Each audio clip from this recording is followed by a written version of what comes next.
ಹುಟ್ಟಿದ ನಂತರ ನಾವು ಸಮಾಜ ಮತ್ತು ಧರ್ಮಗಳ ಬೆಸುಗೆಯಿಂದ ಅಲ್ಪ ಮಾನವರಾಗಿ ಮಾನವರಲ್ಲೇ ನಾವು ಒಬ್ಬರಿಗೊಬ್ಬರು ಕಾಂಪಿಟೇಷನ್ ಅಂದರೆ ಅಸಹ್ಯ ಭಾವನೆಯನ್ನು ಬೆಳೆದು ಸಮಾಜದಲ್ಲಿ ಅಶಾಂತಿ ಪೈದೆ ಮಾಡುವಂಥ ಕಾರ್ಯಗಳಾಗ್ತಾ ಇದ್ದಾವೆ. ಇಂಥ ಸಂದರ್ಭದಲ್ಲಿ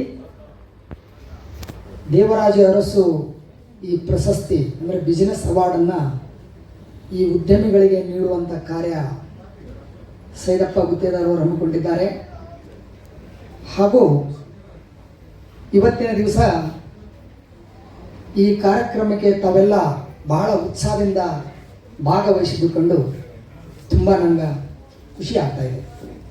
ಯಾಕಂದರೆ ಮದುವೆ ಸಮಾರಂಭ ಇನ್ನುಳಿದ ಎಂಥ ಸಮಾರಂಭಗಳಲ್ಲಿ ಜನಗಳು ತುಂಬ ಕೂಡ್ತಾರೆ. ಇಂಥ ಒಂದು ಅರ್ಥಪೂರ್ವವಾದಂಥ ಈ ಸಮಾರಂಭಕ್ಕೆ ತಾವು ತುಂಬ ಖುಷಿಯಿಂದ ಬಂದು ಭಾಗವಹಿಸಿದ್ದೀರಿ. ತಮ್ಮೆಲ್ಲರಿಗೂ ನಾವು ಏನೇ ಉದ್ಯೋಗ ಮಾಡೋದು ಹೊಟ್ಟಿಪಾಡಿಗೆ ಆದರೂ ಸಹ ನಾವು ಸಮಾಜದಲ್ಲಿ ಸಾಧನೆ ಮಾಡುವಂಥ ಮನೋಭಾವ ಇದ್ದಾಗ ಎಂಥ ಪರಿಸ್ಥಿತಿ ಬಂದರೂ ನಾವು ಸಾಧಿಸ್ತೀನಿ ಅನ್ನುವಂಥ ವಿಚಾರ ಇದ್ದಾಗ ನಿಮ್ಮ ಸಾಧನಕ್ಕೆ ಈ ಪ್ರಕೃತಿಯೇ ಒಂದು ಸಪೋರ್ಟ್ ಆಗಿ ನಿಲ್ಲುತ್ತದೆ. ಅದಕ್ಕೆ ತಾವು ಮೊದಲ ತಮ್ಮ ಮನೆಯ ಹಿರಿಯರು ತಂದೆ ತಾಯಿಯಂದರೆ ಆಶೀರ್ವಾದ ತಗೊಂಡು ಉದ್ಯೋಗದಲ್ಲಿರ್ತಕ್ಕಂಥ ಒಂದು ಕಂಪನಿಯನ್ನು ಕಟ್ಟಿದ ಮೇಲೆ ನಾವು ಮಾಲಕರಾಗುವುದು ಸತ್ಯ. ನಾವು ಕೇವಲ ನಮ್ಮಿಂದ ನಾವು ಮಾಲಕರಾಗಿ ಶ್ರೀಮಂತರಾಗಕ್ಕೆ ಸಾಧ್ಯ ಇಲ್ಲ. ನಮ್ಮ ಕಂಪನಿಯಲ್ಲಿ ಒಬ್ಬ ಕಸ ಗುಡಿಸೋನಿಂದ ಹಿಡಿದು ಟಾಪ್ ಲೆವೆಲದ ಎಲ್ಲ ನೌಕರದಾರರು ತಮ್ಮ ಶ್ರಮಪಟ್ಟು ದುಡಿದಾಗ ಮಾತ್ರ ಒಂದು ಕಂಪನಿ ಕಟ್ಟಕ್ಕೆ ಸಾಧ್ಯ ಆಗುತ್ತೆ. ಆ ಕಂಪನಿ ಕಟ್ಟಬೇಕಾದ್ರೆ ಆ ವ್ಯಕ್ತಿಯಲ್ಲಿ ಒಂದು ದೊಡ್ಡ ಮನೋಭಾವ ಇರಬೇಕು. ಸಮಾಜಕ್ಕೆ ನಮ್ಮಿಂದ ಏನಾದರೂ ಒಂದು ಕೊಡುಗೆ ಕೊಡಬೇಕು ಅನ್ನುವಂಥ ಇಚ್ಛೆ ಇರಬೇಕು. ಇವತ್ತಿನ ದಿವಸ ಭಾಳ ಮಂದಿ ಈ ದೇಶದಲ್ಲಿ ಉದ್ಯೋಗಗಳಿದ್ದಾರೆ.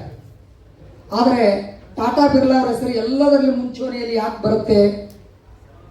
ಅವರು ತಮ್ಮ ಉದ್ಯೋಗದ ಜೊತೆಯಲ್ಲಿ ಸಮಾಜಕ್ಕೆ ಏನು ಬೇಕು, ದೇಶ ಪ್ರೇಮಕ್ಕೆ ಏನು ಬೇಕು ದೇಶಕ್ಕೆ ಅಂತ ಹೇಳಿ ತಮ್ಮ ಕೈಲಿ ಆದಂಥ ದುಡಿಮೆಯನ್ನು ಸಮಾಜಕ್ಕೆ ಕೊಡ್ತಾ ಬಂದಿದ್ದಾರೆ. ಅದಕ್ಕೆ ತಾವು ಮೊದಲ ಕೊಡುವುದನ್ನು ಕಲಿಬೇಕು. ಯಾವಾಗ ಮನುಷ್ಯ ಮತ್ತೊಬ್ಬರಿಗೆ ಕೊಡುವುದನ್ನು ಕಲಿತಾನೋ ಆಗ ಅವನಿಗೆ ಭಗವಂತ ಯಾವ ದೃಷ್ಟಿಯಿಂದ ಆದರೂ ಕೊಡುವುದನ್ನು ಕಲಿತಾನೆ.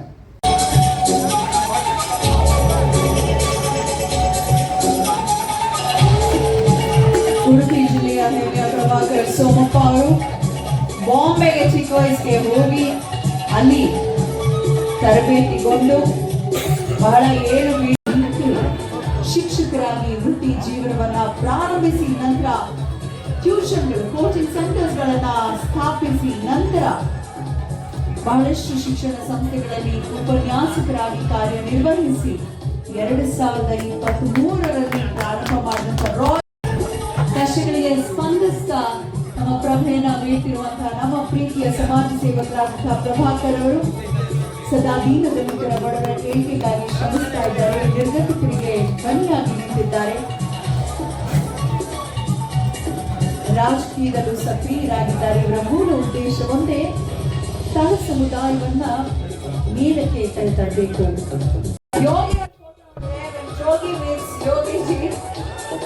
ಒಳ್ಳೆಯದಾಗಿ ಸರ್, ನನಗೆ ಬಹಳ ಖುಷಿ ಅನಿಸಿದ್ದು, 1100 ಪುಟಗಳ ಪುಸ್ತಕವನ್ನ ಇವರು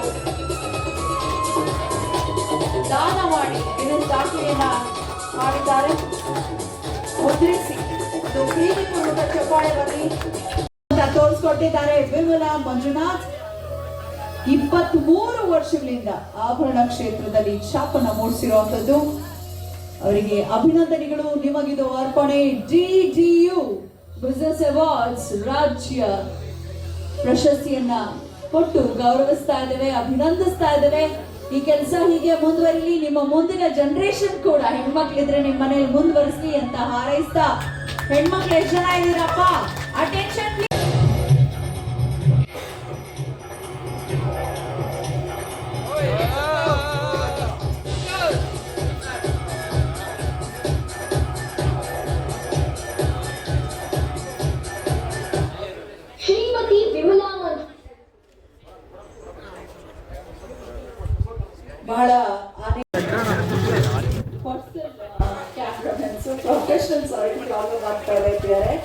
ದಯಮಾಡಿ ಸರ್ ನೀಟಾಗಿ ಬರಬೇಕು, ಫುಟೇಜ್ ಚೆನ್ನಾಗಿ ಬರಬೇಕು ಅಂದ್ರೆ ನೀವೆಲ್ಲ ಕೂತ್ಕೋಬೇಕು.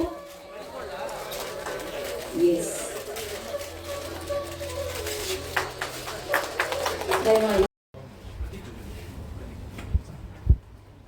ಕಾರ್ಯಕ್ರಮಕ್ಕೆ ಆಗಮಿಸಿ ನಮ್ಮೆಲ್ಲರಿಗೂ ಶುಭಾಶೀರ್ವಾದವನ್ನ ಮಾಡಿದ್ದಾರೆ ಪೂಜ್ಯರು.